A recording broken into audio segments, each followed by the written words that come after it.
राधे राधे दोस्तों, मैं इलेक्ट्रोमोपैथ doctor RB. Goswami group के सभी सम्मानित चिकित्सक बंधुओं का और यूट्यूब्स पर हमारे सभी फॉलोअर्स का हार्दिक अभिनंदन करता हूं।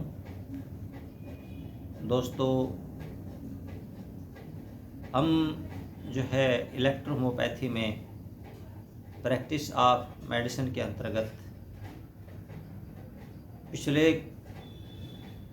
दिनों से या महीनों से, वर्षों से भी लगा लो, वर्ष से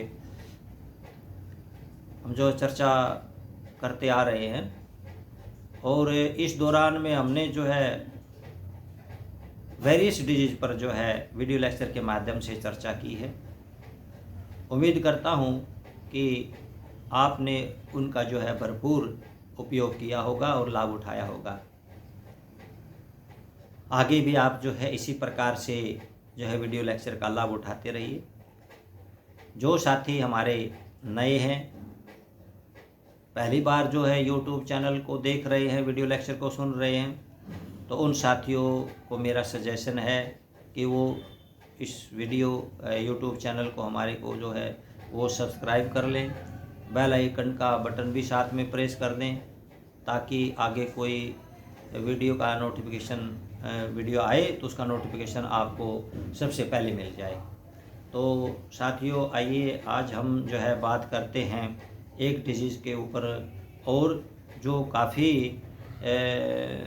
रोगियों में देखने को मिलती है और जिसके केस जो है वो बहुत, अगर उस पर ध्यान न दिया जाए रोगी पर तो काफ़ी सीवियर जो है स्टेज में वो चले जाते हैं।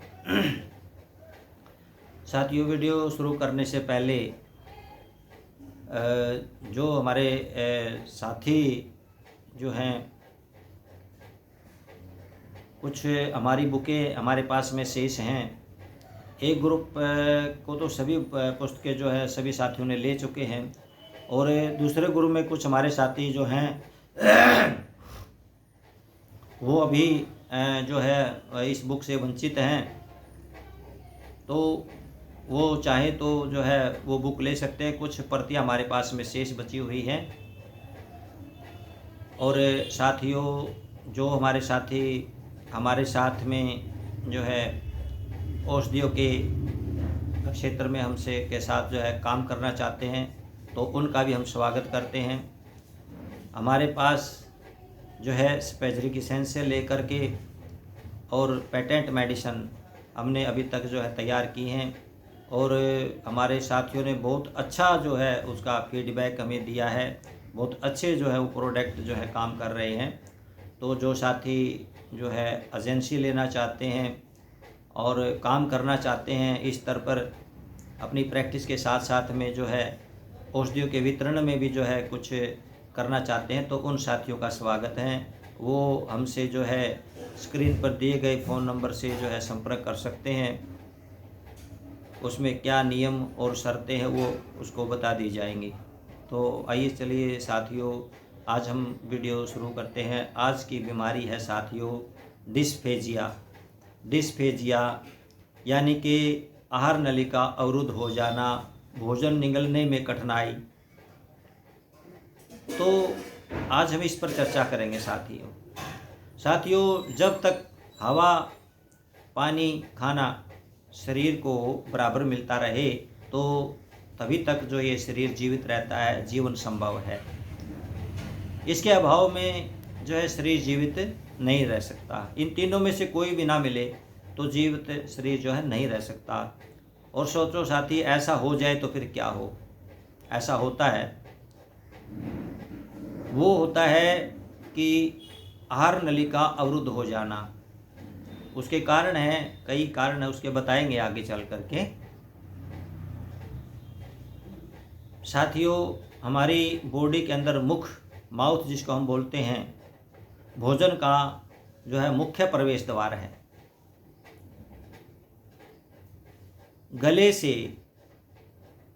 गले मुंह से संबंधी इस समस्या को जो है आहार नली अवरुद्ध हो जाना, इस समस्या को चिकित्सीय भाषा में डिस्फेजिया कहा जाता है। साथियों हमारा जो है ये गले से लेकर के स्टोमक यानी तक जो ये लंबी एक पाइप है जिसको आर नली बोलते हैं, एसोफेगस जिसको कहा जाता है, इसके अंदर कोई खराबी आ जाती है, इसकी रचना में कोई खराबी आ जाती है या तंत्रिकाओं में कोई गड़बड़ हो जाती है, डिसबैलेंस हो जाता है, तो उससे जो है इस पर जो है खाने पीने में जो उसको दिक्कत होती है रोगी को। क्यों साथियों, ऐसा जो नर्व तंत्रिकाएं हैं जो सिग्नल मांसपेशियों को भेजती हैं, अगर उनके सिग्नल में कोई गड़बड़ी हो जाए, डिस्टरबेंस हो जाए या फिर जो है मांसपेशियों में कोई किसी प्रकार का जो है खराबी आ जाए, ठीक प्रकार से वो काम ना कर पाएँ, तो ऐसी स्थिति में साथियों जो है भोजन जो है वो अंदर नहीं जा पाता। तो ऐसी स्थिति में यदि शुरुआत में ही इसका इलाज करवा लिया जाए तो बहुत जल्दी जो है रोगी ठीक हो जाता है, अन्यथा स्थिति बहुत सीवियर स्टेज में पहुंच जाती है। तो लक्षणों पे इसकी बात करें साथियों, जो है किसी भी खाद्य पदार्थ या तरल पदार्थ को निगलने से जो है गला घुटना या दम घुटने जैसा महसूस होना, या फिर जो है वोमिटिंग उसको आने लगती है, या खांसी भी जो उसको खांसी के साथ में जो है उसका जो भोजन का जो पीस है, भोजन के अवशेष वो वापस आने लगते हैं मुंह की तरफ। ऐसे रोगी को साथियों मुंह से जो है लार टपकने लगती है और आवाज़ में जो है भारीपन हो जाता है, आवाज़ उसकी जो है बैठने लगती है, और जैसे ही कोई टुकड़ा मुंह में वो डालता है तो वैसे ही मुंह की तरफ वापस वो लौट आता है। इससे उसका शरीर कमज़ोर भी हो जाता है और वज़न भी जो है उसका घटने लगता है। इस प्रकार के जो है लक्षण ऐसे रोगी में उसको दिखाई देते हैं। तो कारणों पर इसकी बात करें साथियों, इसके जो है मुख्य कारण जैसे ग्वाइटर हमारी जो है गले के अग्र भाग के अंदर एक तितली के बटरफ्लाई के आकार का जो है एक थायराइड होता है, इसी के अंदर जो है ये प्रॉब्लम हो जाती है, जिसको हम घेंघा रोग बोलते हैं। साथियों जब इसके अंदर सूजन आ जाती है एक ग्वाइटर के अंदर, तो ये हमारी आहार नली के ऊपर दबाव डालने लगता है, जिसे आहार नली का जो मार्ग है वो संकीर्ण हो जाता है और भोजन जो है आगे चलने में दिक्कत करता है।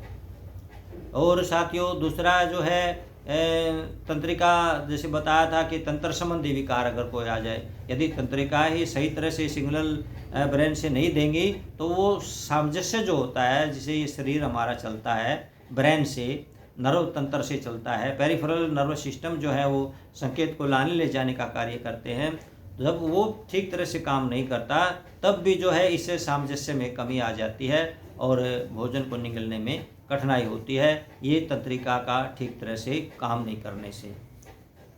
और या किसी प्रकार की जो है दुर्घटना में जो है फूड ट्यूब जो होता है उसका फीड ट्यूब वो क्षतिग्रस्त हो जाए, तब भी जो है भोजन को निगलने में जो है प्रक्रिया में जो है प्रॉब्लम उसको आती है।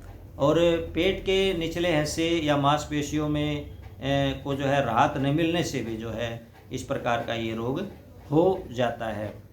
इसके अतिरिक्त जो लोग ज़्यादा रेडिएशन थेरेपी लेते हैं या किसी को जो है स्ट्रोक वगैरह लग जाता है, तो उस स्थिति में भी जो है निगलने में जो है काफ़ी कठिनाइयाँ उसको होती हैं। वो उससे भी जो है हमारी जो फीडिंग ट्यूब है वो काफ़ी जो प्रभावित उससे हो जाती है, जो खाने पीने में जो है समस्या होने लगती है। और अंतिम जो कारण है साथियों वो है एज फैक्टर। ज़्यादा उम्र होने पर जो है मांसपेशियाँ, शरीर की ग्रंथियाँ जो हैं वो शिथिल पड़ने लगती है, उनकी कार्यक्षमता में जो है कमी आ जाती है। तो ये भी एक कारण जो है इसका बनता है। तो इस प्रकार से ये कई कारण हैं जो भोजन को निगलने में कठिनाई जिसके अंदर आती है। तो समय रहते साथियों और उचित कारण जान करके यदि हम इसका इलाज करते हैं तो 100% साथियों इसमें सफलता के चांस हैं। और ज़्यादा देर होने पर बिल्कुल ही अवरोध होगा तो साथियों उसके अंदर कुछ नहीं करा जा सकता।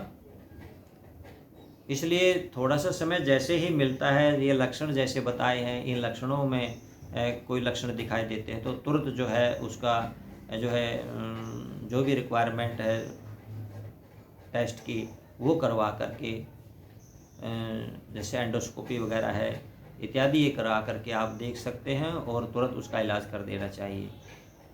कहीं ऐसा ना हो कि पूर्ण रूप से जो है वो ट्यूब खराब हो जाए और फिर बाद में बड़ी परेशानी पेशेंट को होती है। बाहर से जो है आर्टिफिशियल जो है नलिका लगा करके उसको भोजन देना पड़ता है। ऐसा कब तक चलता है, बस वो तो ये समझो कि उसको केवल समय को ही पास करना होता है, बाकी ठीक होने के चांस उसमें नहीं होते हैं। तो साथियों हम इलेक्ट्रोहोम्योपैथी में किस प्रकार जो है ट्रीटमेंट दे करके इस रोग से राहत पा सकते हैं, तो इस विषय पर हम चर्चा करते हैं साथियों। जैसा कि आप सब जानते हैं हमारे BPBC के फार्मूले जो हैं बहुत ही पॉपुलर है और बहुत ही इफ़ेक्टिव है, काफ़ी जो है उनकी प्रशंसा भी हो रही है। तो BC और BP साथियों, BP के 20 ड्रॉप देंगे हम यहाँ पर, BC की जो है वो 10 ड्रॉप देंगे। इसके साथ साथ में S10 की 20 ड्रॉप देंगे, C15 की 20 ड्रॉप देंगे और ब्लू इलेक्ट्रिसिटी की भी यहाँ पर हम 20 जो आरी की जो है 10 ड्रॉप उसके अंदर हम देंगे। तो साथियों BP तो आप जानते हो कि लिम्फ और ब्लड के ऊपर कार्य करने वाली है, डाइजेशन सिस्टम पर कार्य करने वाली है और मेटाबॉलिक सिस्टम को जो है इक्वल रखने वाली है, बैलेंस करने वाली है। और BC और S10 को अगर हम कहें तो ये नर्वस सिस्टम पर जो है तंत्रिकाओं पर काम करने वाली औषधियाँ हैं। पेन के ऊपर जो है पेन किलर का भी काम करती हैं, नर्व सिस्टम पर भी है जो है ये काम करती हैं। और आरी जो है साथियों ये एक ऐसी स्टिमुलेट मेडिसिन है जो किसी भी मतलब कठोरता को जो है मृदुता में बदलने की जो है शक्ति रखती है, पावर रखती है। तो यहाँ पर हमने इसलिए आरी का प्रयोग किया है। S10 आप जानते हो नर्व तंत्रिका की मेडिसिन बहुत अच्छी है। और C15 को भी हमने साथियों यहाँ पर लिया है। अगर किसी प्रकार की कोई स्टोमक के अंदर से जो है कोई प्रॉब्लम होती है, एसिडिटी वगैरह, हाइपर एसिडिटी वगैरह की प्रॉब्लम क्रिएट होती है, तो वहाँ पर ये चीज़ें जो है मेडिसिन उसको कंट्रोल करती है। इसलिए C15 का हमने यहाँ पर प्रयोग किया। इन सब को जो है साथियों 30 ml में खाली बोतल में डालना है। BP की 20 ड्रॉप, BC की 10 ड्रॉप और S10 की 20, C15 की 20 और RE की भी 10 ड्रॉप उसके अंदर डालनी है। और जो है 10-10 बूंद दिन में 4 बार रोगी को खाने से पहले जो है उसको आधा घंटा पहले खिला दें, उसके बाद ही खाना आधा घंटे बाद दें। और दूसरा हमारा कंपोजिशन है साथियों C10, P4 जो है ग्रीन इलेक्ट्रिसिटी और विनेरियो 1। तो साथियों यहाँ पर जो हमने C10 क्यों दिया है, C10 क्योंकि हमारी स्टोमक पर भी कार्य करती है और पूरी जो है फैगस जो स्ट्रक्चर है उसके ऊपर जो है स्ट्रक्चरल मेडिसिन है उसके ऊपर जो इसका बहुत अच्छा प्रभाव जो है पड़ता है, उसकी रिपेयरिंग करने में बहुत अच्छा ये औषधि जो है कार्य करती है।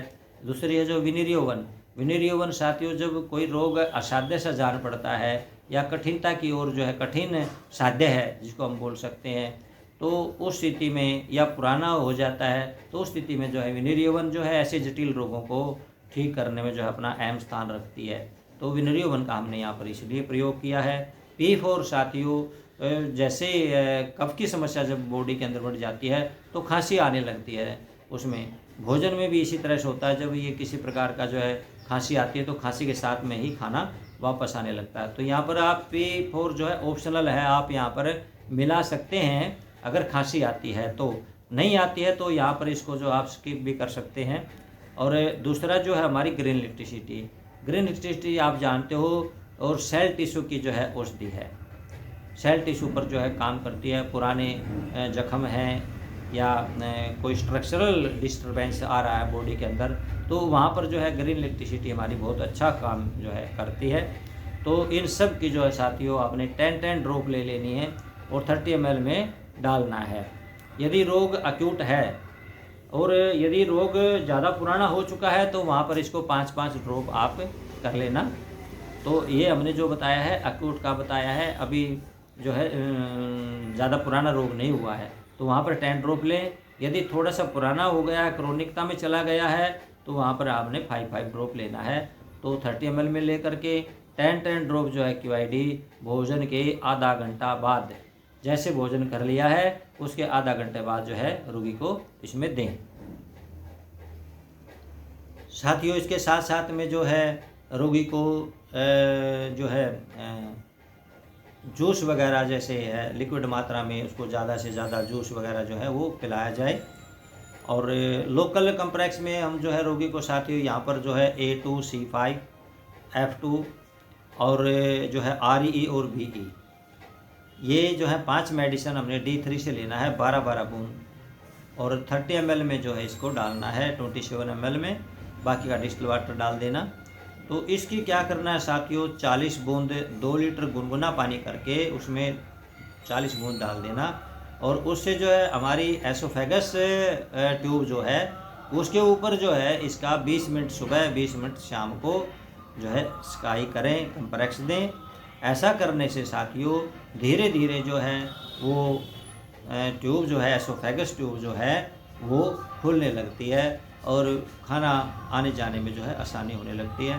तो साथियों धैर्य के साथ में चिकित्सा करने की इसमें आवश्यकता होती है। तो इस प्रकार से अगर हम चिकित्सा करें, खान पान का उसका विशेष ध्यान रखें, तो बहुत हमें अच्छी सफलता इसके अंदर मिलती है। तो साथियों आज का हमारा ये वीडियो लेक्चर आपको कैसा लगा, इसके बारे में ज़रूर जो है अपना फीडबैक दें, ज़रूर अपनी जो है राय, और आगे किस चीज़ पर जो है कौन से रोग पर चर्चा कराना चाहते हैं तो ज़रूर जो है अपने फीडबैक में उसमें कमेंट्स में लिखें। तो आज के लिए साथियों बस इतना ही। राधे राधे दोस्तों।